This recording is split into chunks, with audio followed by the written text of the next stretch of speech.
un saint, ce que vous voulez-vous. Alors ce que je crois moi, c'est qu'il est venu lui-même sur terre. Il a pris une forme humaine justement qui est Issa, qui est écrit dans le Coran, qui n'est pas n'importe qui.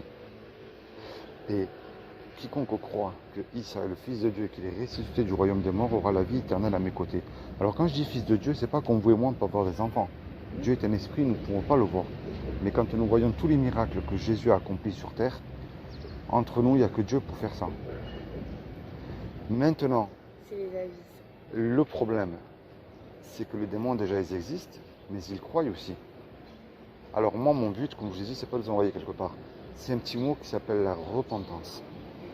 Et le sens même de la repentance, ça veut dire changer de direction et se tourner vers Dieu. Pas pour devenir non plus fanatique religieux, mais vous lui dites tout ce que vous avez dans votre cœur. Est-ce que Jésus est réellement mon sauveur?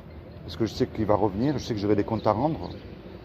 Ou est-ce que je vais aller après la mort? Ou quel est ce farfelu là qui est venu, qui m'a parlé de Dieu? Vous savez, parler à Dieu, il faut lui parler librement. Hein. Vous avez des enfants?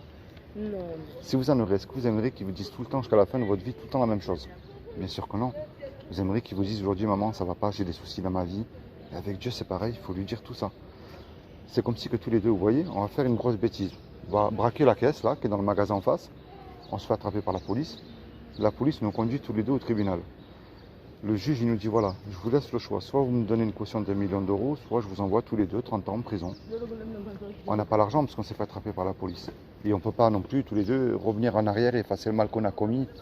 C'est trop tard. Et on ne peut pas arriver devant Dieu et dire, monsieur le juge, je vous demande pardon, laissez-moi partir, je vous promets, je recommence plus, c'est fini. Non, il faut que la caution soit payée. Tout à coup, il vient un homme qu'on ne connaît pas, par amour pour nous, et je dis bien par amour pour nous, paye la caution au juge. Le juge est satisfait, il nous libère, on est bien d'accord. Mais vous, devant cet homme-là qui a payé la caution, qu'est-ce que vous allez lui dire? Sincèrement. On est bien d'accord. Et si vous vous demandez un service, ce qui est normal aussi, vous allez lui rendre, et du mieux que vous pourrez aussi. Vous voyez cette image que je vous ai donnée? C'est ce que Jésus a fait pour vous il y a 2000 ans sur la croix. Ce qu'il vous demande aujourd'hui,